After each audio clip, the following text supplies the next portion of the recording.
Welcome back to Birds of a Feather. This is your daily Baltimore sports podcast. My name is Nathan Stroud, and today we're going to be going over and recapping the Orioles' 3-2 loss to the Athletics to lose this series.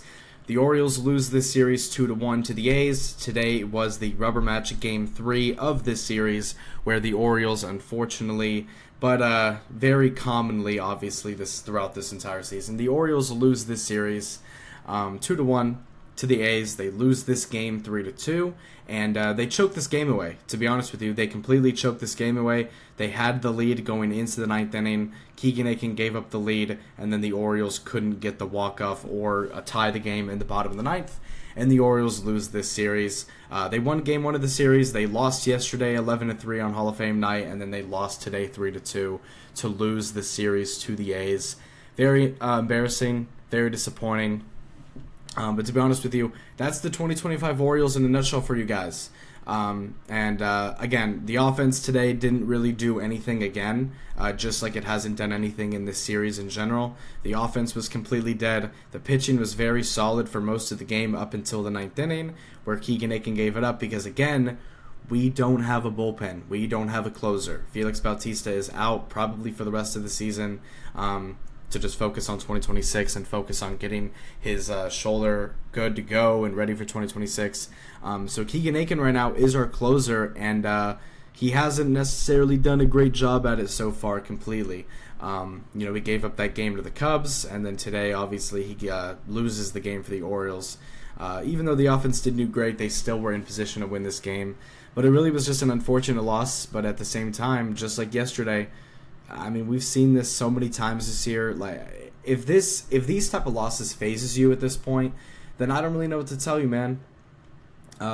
It sucks, obviously, but I think as I've said before, a lot of Orioles fans at this point are really just bracing for and waiting for Samuel Basallo and Dylan Beavers to get called up to the majors, which could happen this upcoming Friday is when it could happen. August 15th is when we are eligible to call them up without it affecting their service time. Basically meaning, if you don't know what that is if we call them up on August 15th or like the day after or so, that means that they could play, the rest of August and the rest of September and the rest of this season. We could play them, and it would not affect their contract year. So, for example, if we call them up today, it would affect their first year of their contract. If we call them up after August 15th, we could play them the rest of the year without it messing up their contract. So then technically next year would be their first year of their contract. So that's something that we could do. That's, I think, something that we're waiting to do. Obviously, Mike Elias and Tony Mancelino, they look at Dylan Beavers and Samuel Basallo as very important parts of this Orioles team moving forward into the future, surrounded by guys like Gunnar Henderson, Adley Rutschman, Jackson Holliday, Jordan Westbrook, those types of guys.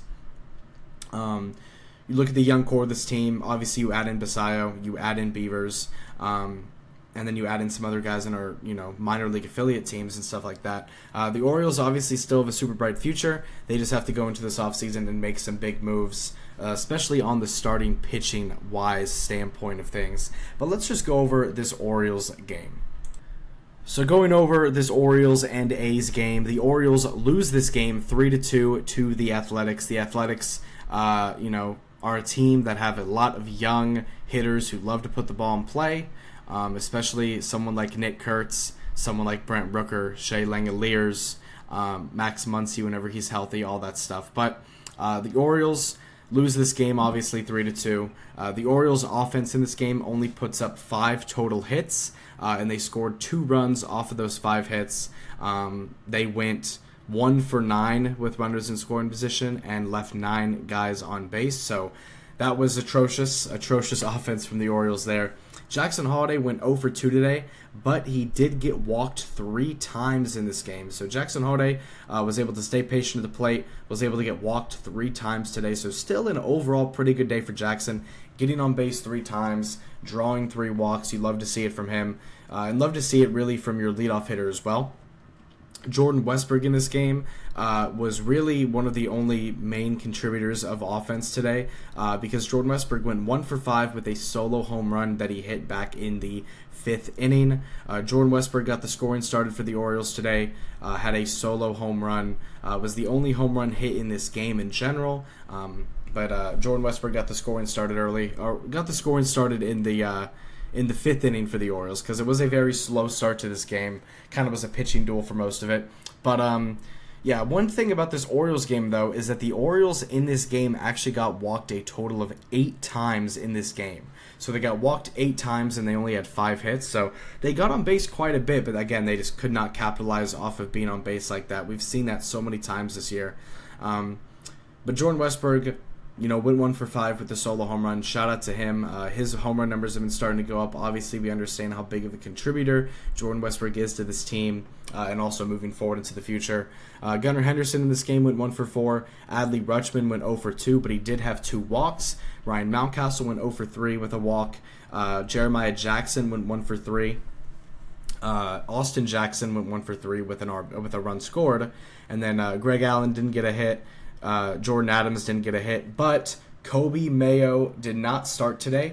He did have the day off today, was not playing first. That was Ryan Mountcastle playing first. And Kobe Mayo just was not in the lineup today at all. Why? I don't really know.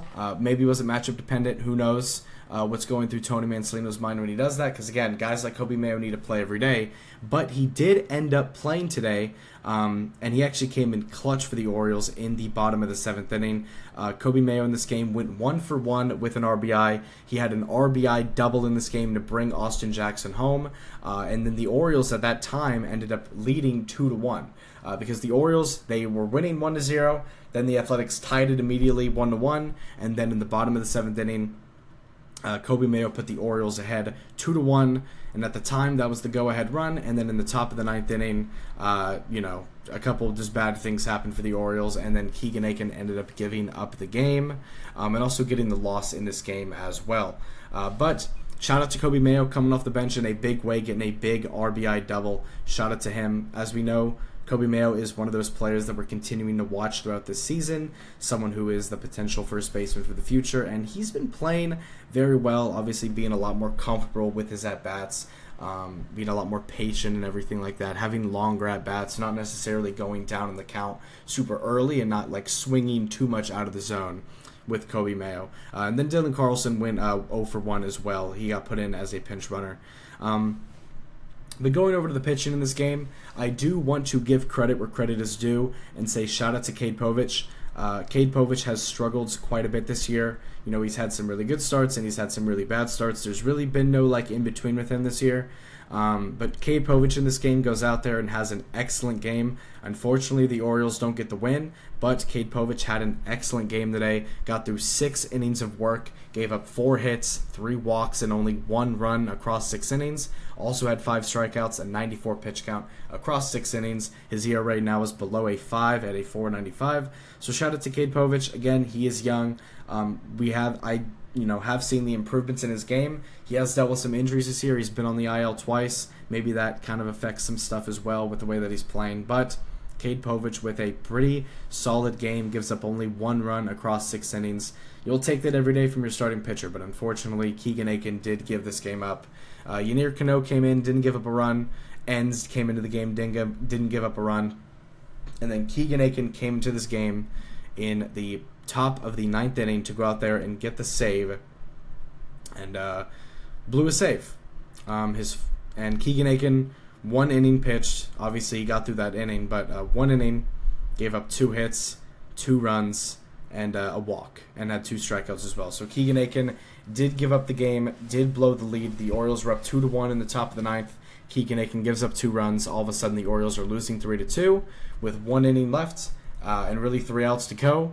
And the Orioles just can't do it. The Orioles cannot come through.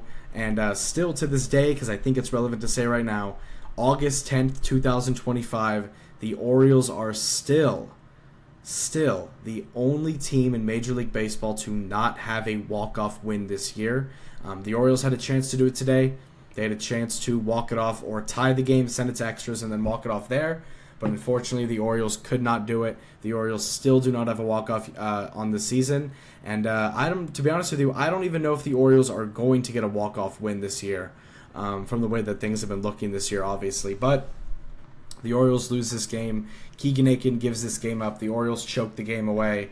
It was only a one-run lead, but with how the game was going, it was very, very low-scoring, very pitcher-based, and every run mattered a lot. And unfortunately, the 2 runs that the A's scored in the 9th inning was enough to just, end the Orioles' day. And obviously, Keegan Aiken giving up the blown save.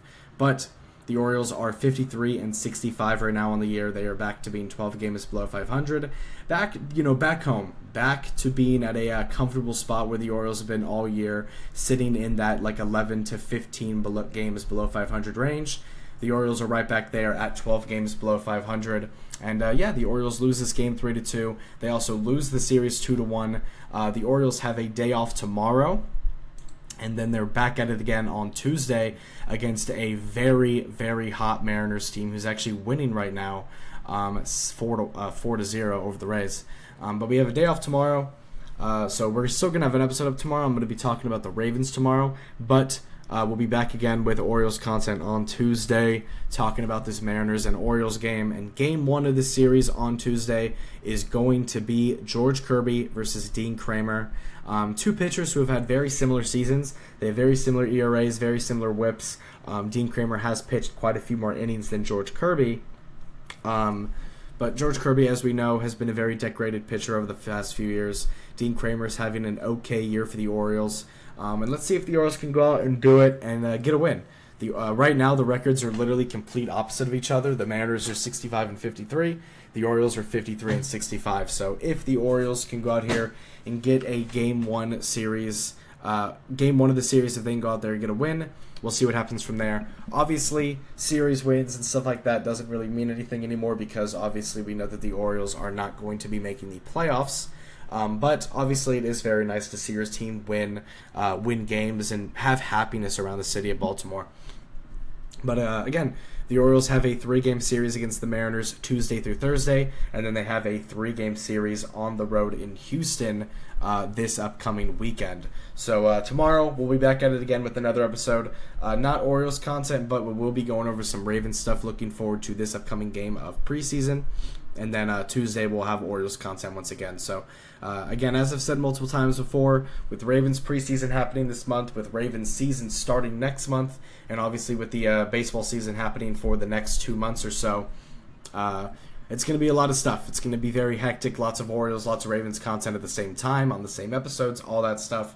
So it's going to be very, very hectic moving forward with the Birds of a Feather show, but I could not be more excited for what's to come. But thank you guys so much for tuning into and listening to this episode of Birds of a Feather. If you like this content, make sure to subscribe on YouTube and follow up on Spotify. And make sure to follow the Twitter and the Instagram as well if you want to see live updates and live reactions to anything going on with Baltimore sports. I'll have an episode up sometime tomorrow talking about this upcoming Ravens-Cowboys preseason game. Just going to be talking about things that I want to look at, things that I want to see, some players to keep an eye on, and just overall the vibes of the game moving into it this upcoming weekend. But the Orioles do have a day off tomorrow. Again, we'll be back at it again with Orioles content on Tuesday for that Mariners series.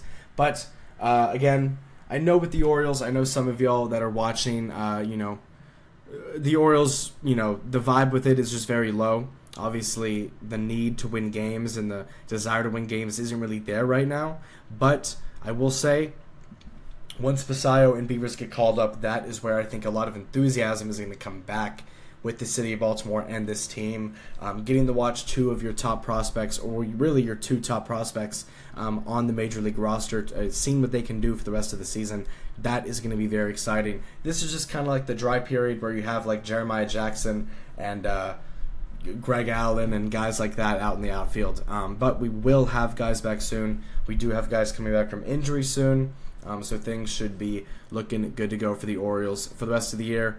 Obviously, win or lose, whatever. At this point, we understand that the Orioles aren't going to be making the playoffs, so winning and losing really shouldn't be the question. We just need to see heart. We want to see fight. We want to see passion. And we just want to see our young players develop and do well as we look forward to and head into the 2026 season. But yeah, that's pretty much just the vibe of the Orioles this season right now, because it is kind of like a dead period right now. But this is what happens when you make the decisions that you do in this past offseason, and also with what happened at the beginning of the year with all the pitching struggles and also injuries as well. So I'll see you guys in the next one. You have a great Day. Go O's, go Ravens, and I'll see y'all tomorrow. Peace.